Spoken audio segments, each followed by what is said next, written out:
And stock markets continue to bleed, but not in unison.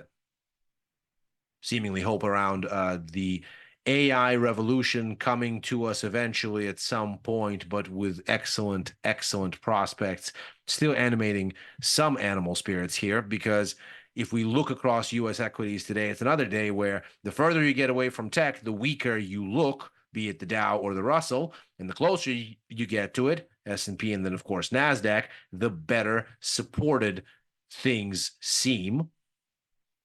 But there's not really anything on the calendar screaming for attention until we get a little bit more data from Europe. And the focal point for today's discussion, a little bit more data out of China, because what seems to be an emerging narrative here over the past several weeks has been the would-be recovery in Chinese markets. Stocks in China starting to edge up, giving this sense that maybe some of the optimism that we're seeing elsewhere is going to be underpinned by recovery in the world's second largest economy, or not. This is, of course, Macro Money. I'm Ilias Pivac, head of global macro here at tastylive. And what we are going to do here is take a look at some of the data that's incoming this week from China and get the sense whether it is, in fact, showing the kind of robust economic outcomes that its recent recovery in stocks would hope to belie, and that maybe the situation is actually soggier than it appears. Then, of course, we'll switch to how that actually looks as a tradable idea at a time when local shares are indeed going up for ulterior reasons, let's say. And we'll take a look at what that looks like also. So, first to the data. We're going to get official Purchasing Manager Index or PMI numbers out of China this week. You can see here the expectations are for a little bit of an improvement for both the manufacturing and the services sector. As ever, this is in the logic of PMIs. So 50 is neutral, above 50 is growth, below 50 is contraction. The further you go above 50, the faster the growth. The further you go below 50, the faster the contraction. And so what you see here is there was a pop in this data over here. So as we were looking at March, there was a spirited upswell. Manufacturing came out of contraction territory right here, and the service sector had a nice upswing as well. So if we look at the composite that takes both of these in, that's the gray bars right here, it had a very spirited advance. It seemed to fizzle the subsequent month, and what we're looking at for expectations this time is not much changed. So we're still hugging close to that 50 neutral level and overall back into the range of outcomes that have held really since China reopened from its COVID lockdowns and where it's been limping along ever since. This is an interesting contrast with what's going on in the stock market compared with the picture in economic data. So the red line here is the Citi Economic Surprise Index, showing us that from about early to mid-April through to now, economic data outcomes in China have actually softened relative to forecasts.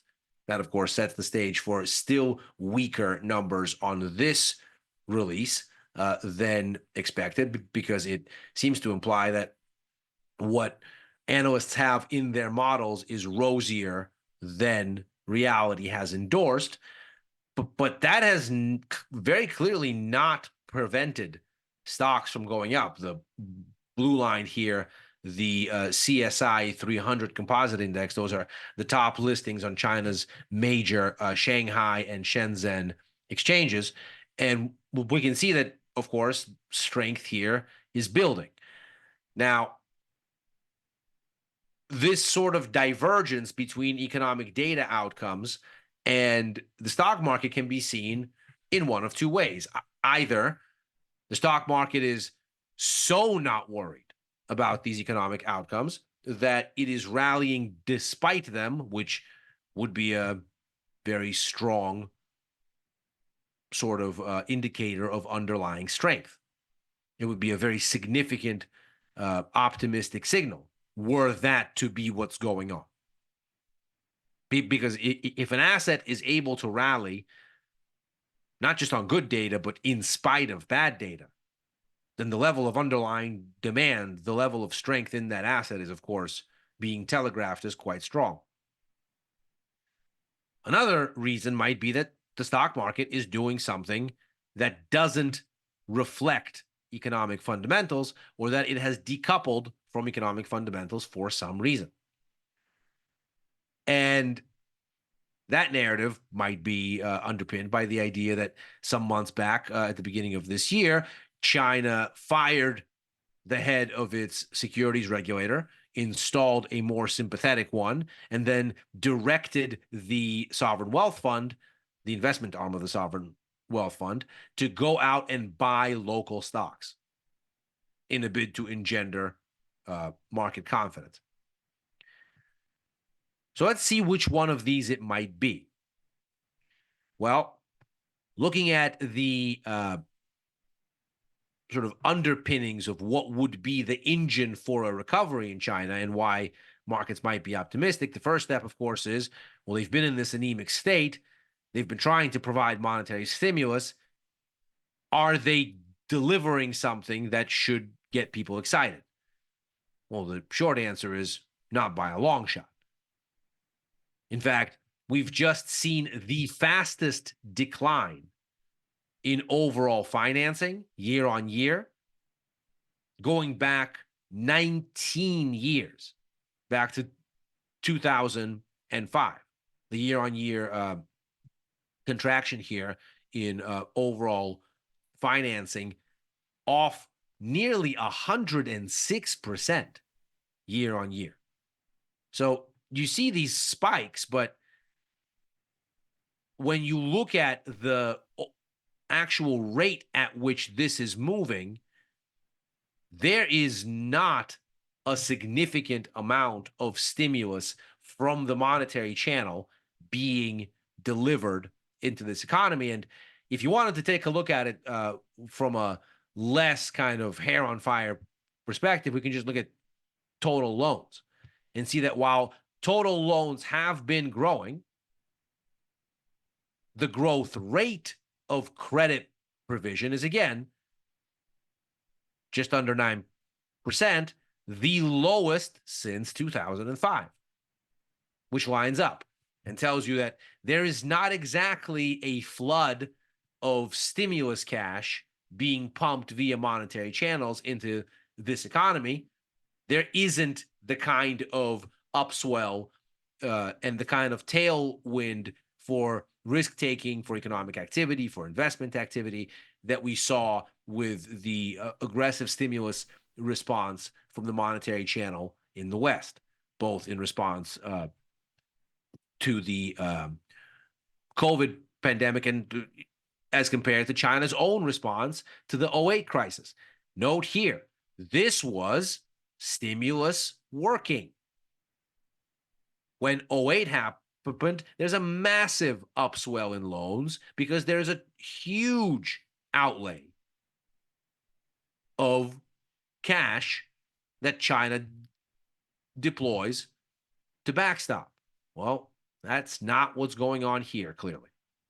The trend has only been pointing down both before COVID, which is this right here, and after. As a matter of fact, if we look at the credit impulse index from what Bloomberg constructs, we can see here that, and just to quickly define this, this is the share of GDP growth coming from new loans. So it sort of tells you whether the authorities are putting enough monetary stimulus into the system to actually generate economic activity. Then we can see we're at the lows here. We're looking at some of the weakest credit impulse dynamics since back in 2021. So, at least on the monetary side of things, there's clearly the inability or the unwillingness of Chinese authorities to really put the pedal to the metal, as it were. On the fiscal side, things get a little murky. Of course, one of the great successes, and of course it's come at the expense of inflation, but one of the great successes of pandemic era stimulus in the West, in the US and Europe, was the coordination of fiscal and monetary policy. Whereas in 2008, it was monetary policy that was very expansionary, but fiscal policy that was relatively tight, which of course gave us a very long, arduous recovery over almost a decade before something actually got moving. The economy really didn't pick up steam until going into 2015, 2016. So about 8 years of a sluggish rebound. The rebound from COVID was very fast, despite having turned off almost the entire global economy, because governments spent a bunch of money. And whereas central banks can only encourage spending by making borrowing costs low and feed liquidity by keeping banks flush with reserves, government spending actually creates demand. Hence, headline inflation didn't really go anywhere after the 2008 debacle. In fact, central banks were struggling to get back to inflation targets for almost a decade. Obviously, in the wake of COVID, we've not had the same issue. It's been inflation that looked like runaway price growth that's encouraged aggressive tightening. And it's that combined effort of monetary largesse and fiscal willingness to force demand into the economy that did that. It's difficult to see from China's statistics whether they're doing it because they don't easily unpick government expenditure from overall expenditure, domestically that is, in their quarterly GDP stats. You can see that broken out in annual stats going back to 2022. But that, of course, is not instructive of what we're seeing here now. But what you can see is that overall GDP numbers look very scary because for 4 consecutive quarters in a row now, real GDP is outpacing nominal GDP, which is not how that's supposed to work. Real GDP is supposed to be nominal GDP minus some coefficient for inflation. It's supposed to give you the real economic growth that isn't just being shaded with the price of stuff going higher. Well, if real GDP is higher than nominal, then the number you're subtracting from nominal to get to real is negative. And what that means here is that for 4 consecutive quarters now, the price coefficient in GDP calculations is negative to the tune of about 1.5 percentage points of GDP growth, which is staggering. 1.5% of the world's second largest economy is a huge downdraft. And what it suggests, sort of like when you would consider just on a retail level, when the price of stuff goes up, it's because there is demand. And that demand is competing for scarce goods. When the price of stuff is going down, it's because there isn't any demand. And things go on discount to try to clear inventories and keep production up. So in seeing now essentially a year's worth of negative GDP price coefficients, seeing this sort of deflationary gap in GDP calculation, what we see is essentially the absence of demand. If there were robust fiscal stimulus that was powerful enough to push China's economy toward growth in a more lasting, more robust way, we'd be seeing it here. But there's no demand to speak of, so we're not. All of which is to say, China remains anemic, and the monetary and fiscal stimulus they've delivered to try to fix that has woefully fallen short. You can see that from the response of foreign investors. This is data from China's Ministry of Commerce, and it's showing that as of April, we had the largest year-on-year decline in foreign direct investment since at least 2015. That's as far back as the data here goes. 27% year-on-year, a little bit more. So capital is fleeing China.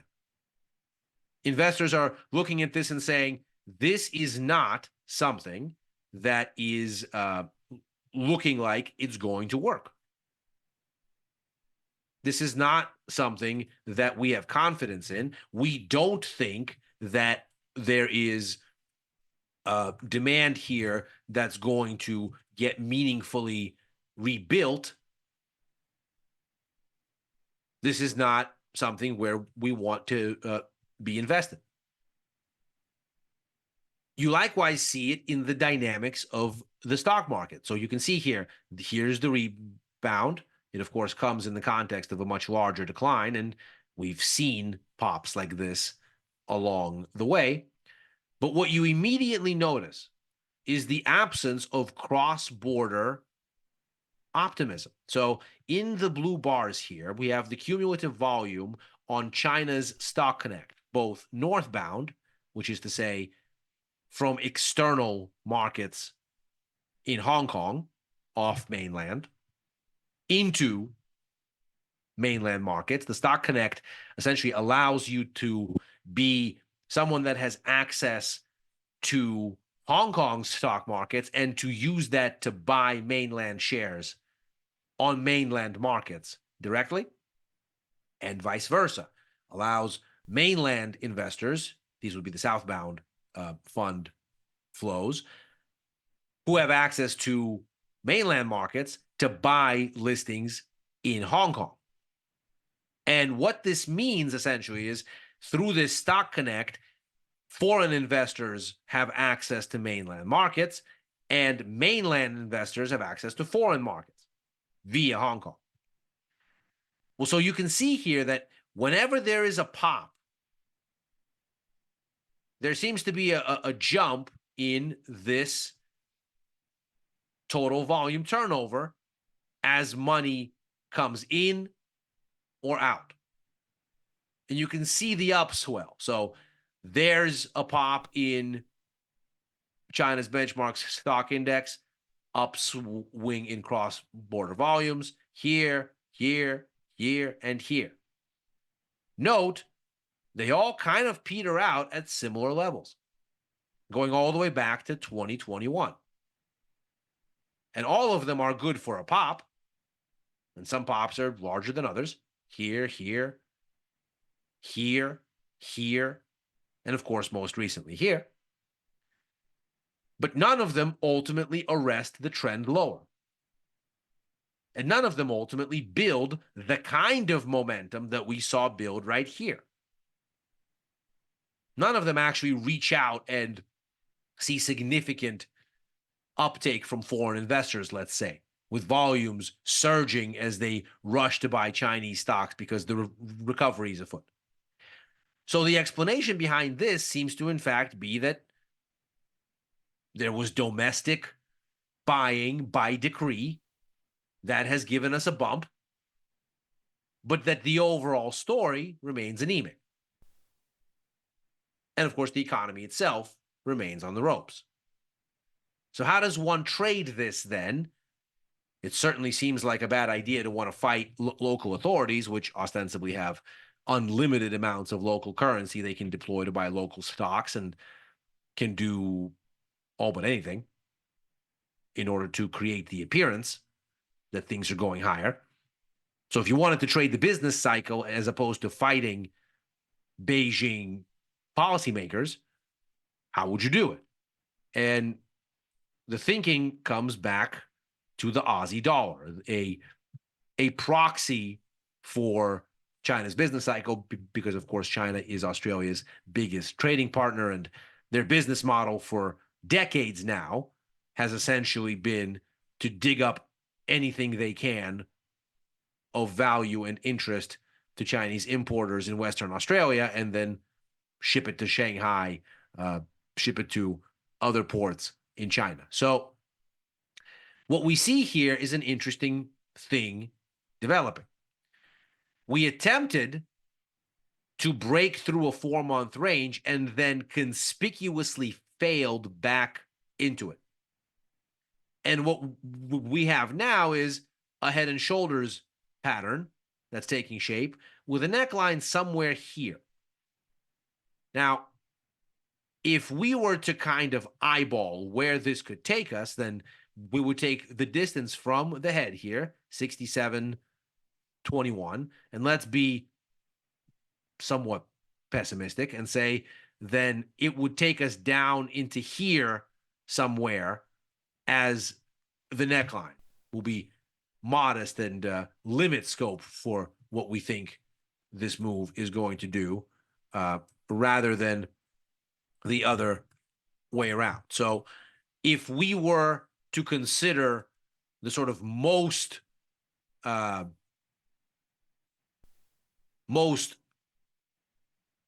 contained version of what this looks like, then let's say that neckline is somewhere around 66. Well, if we get the breakdown of that, then we're looking at a decline back down to somewhere in the vicinity of 64.70, 64.60, which takes us back down here. So if we get a bit of confirmation here, looking perhaps something like a break, and let's see if we can get this drawn in here a little bit cleaner. If we can get something along the lines, well, first of all, a break through this low, but to complete the head and shoulders pattern, a break of this way, then we perhaps open up this entire path lower, down into this area. And that may be the way, at least near term, that a trade on whatever weakness this PMI data gives us and whatever rethinking about China's business cycle that follows could look like. And that is macro money for today. As ever, we are here every week, Monday through Thursday, right after Overtime, a show that I co-host with Chris Vecchio and Dylan Radigan, looking at the Wall Street close and what it means for what could follow. I'm back on with Chris for Futures Power Hour on Fridays. This is a bit of a special week. Chris is out, so we'll be back to that regular schedule next week. Stay tuned later today. I'll be on with the great and powerful Victor Jones for The Price of Truth, just 30 minutes after this show winds down. And back on with him and Tom for First Call on Sundays next week. Also writing for the News and Insights portion of tastylive.com and opining sporadically on the platform formerly known as Twitter at Ilya Spivak. Thanks very much for joining. See you for Price of Truth later on tonight.